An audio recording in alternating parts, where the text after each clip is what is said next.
সালাম নিন, তাদের শীষে ভোট দিন, তারেক রহমানের সালাম নিন, তাদের শীষে ভোট দিন।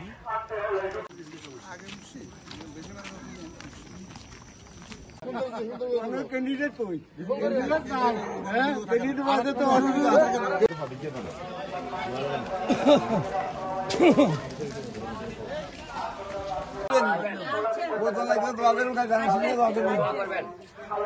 ভালো সারা পাচ্ছি আমরা, ইনশাল্লাহ ধানের শীষে আমরা গ্রহণ করতেছি। প্রত্যেক বাড়িতে বাড়িতে আমরা প্রত্যেক মহিলার সাথে যোগাযোগ করছি, প্রত্যেক মহিলা আমাদের সম্বর্ধনা জানাচ্ছে। ইনশাল্লাহ তারা এইভাবে আমাদের মানে ভোট দেওয়ার অনুরোধ করছে, তার কাছে ইনশাল্লাহ ভোট দেবে।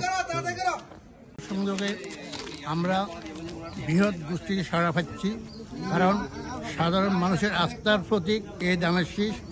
বিগত দিনেও মানুষ ধানের শীষের প্রতি আস্থা রেখেছিল এবং আজকের দিনেও ধানের শীষের প্রতি মানুষের আস্থাশীল। ইনশাল্লাহ আগামী সংসদ নির্বাচনে নুরুল আমিন চেয়ারম্যানকে ধানের শীষ প্রতীকে ভোট দিয়ে বিজয়ী করবেন ইনশাল্লাহ, এটুকু আমরা আশাবাদী।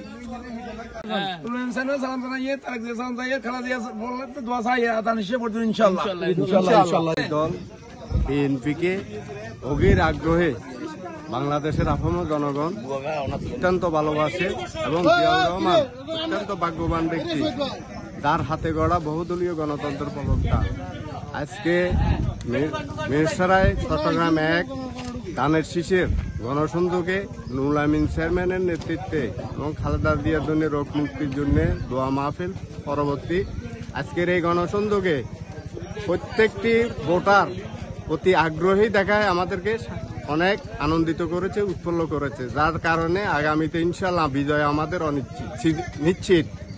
বিজয়ের দ্বার প্রান্তে আমরা ইনশাল্লাহ পৌঁছতে পারবো। বাংলাদেশ জাতীয়তাবাদী দলের পক্ষ থেকে বেগম খালেদা জিয়াকে মিরসরাই 1 আসন আমরা উপহার দিতে পারবো ইনশাআল্লাহ।